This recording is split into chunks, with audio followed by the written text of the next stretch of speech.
उस हिसाब से हमारा प्रिपरेशन जो है वो मैच नहीं कर रहा है, जिसके वजह से डिसास्टरों की संख्या और उसकी इंटेंसिटी बहुत ज्यादा हो गई है। टेक एन एग्जाम्पल, अभी फायर का लेते हैं, because fire is the most common disaster जो कि हर किसी ने देखा है और हर कोई ज्यादा ज्यादा देखता है, right? Otherwise you have seen earthquake in 10 years, someone in 50 years, someone in 100 years, right? So take the example of fire. A rule has changed. In case of fire, total rule has changed. लेकिन हम उसमें कुछ भी नहीं बदल रहे, हम अभी भी एनबीसी, राइट, को फॉलो कर रहे हैं। But when according to me, मैंने कोई 7,500 डिसास्टर मैनेजमेंट प्लान बनाने के बाद ये समझा है कि जब ये कोड्स लिखे गए थे या जब ये फायर एक्सटिंग्विशर डिजाइन किए गए थे, right, A type fire, B type fire, C type fire, D type fire के लिए, तब फ्यूल जो था हमारे घरों में वो नेचुरल था। एग्जाम्पल, वुड ज्यादा था, पेपर था, क्लोथ था, राइट, नथिंग वाज सिंथेटिक। इसलिए हमें जो फायर पहले 12-15 मिनट में अपने पिक पे आता था, वो फायर आज के तारीख में 3 मिनट से, मतलब 120 सेकंड से पहले आ जाता है, राइट। अब अगर 120 सेकंड में अगर आपका फायर पिक पॉइंट पे आ रहा है, तो मैं आपको कह रहा हूं कि कोई भी रिस्पॉन्डिंग एजेंसी 3 मिनट से पहले आपके फायर साइट तक नहीं पहुंच सकता, even if you are expecting and someone claiming, दोनों ही फॉल्स है, नहीं पॉसिबल है। बाई चांस कोई टपक जाए वो अलग अलग बात है, लेकिन आप नहीं आ सकते किसी भी मेट्रो सिटी में, कहीं पे भी नहीं आ सकते, राइट। क्यों? ट्रैफिक इतना है, आपके वो नहीं आ सकते भाई, नहीं आ सकते, राइट। तो अब पॉइंट है कि क्या कर सकते हैं।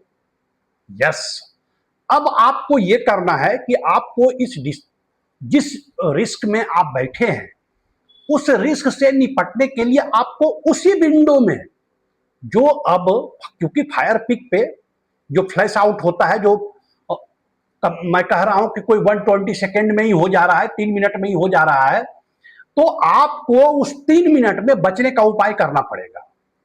और वो केवल फायर एक्सटिंग्विशर चलाने से इससे नहीं होगा, राइट।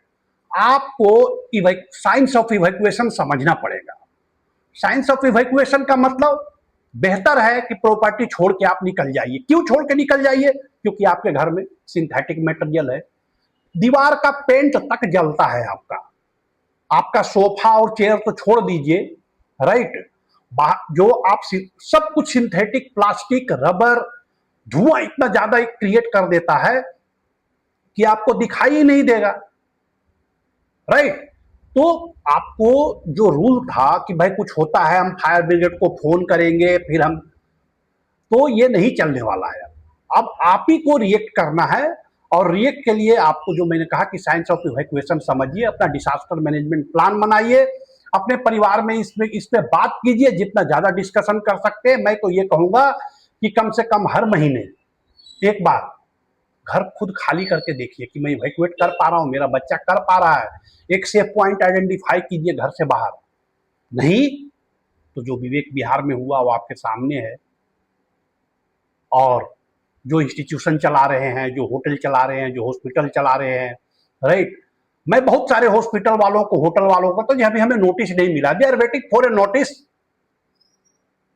बड़े दुख के साथ कह रहा हूं, क्योंकि मेरा काम ही यही है। तो मैं सबको कहता हूं कि भाई आप नोटिस का इंतजार क्यों कर रहे हैं कि एसडीएम साहब एक नोटिस भेजेंगे, then only I will start a preparedness.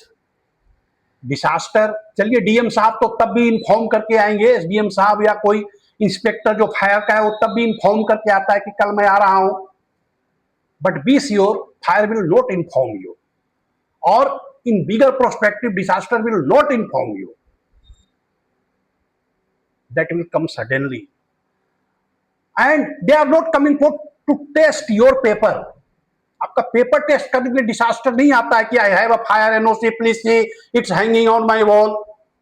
No, they fire is coming, because I am giving you example of fire. तो fire came to test your behaviour. आप इवैक्यूएट कर सकते हैं. आप जब फायर छोटा था तो आप उसे बुझा सकते हैं, अपने परिवार को निकाल सकते हैं. You understand science of evacuation. Do you have a evacuation plan?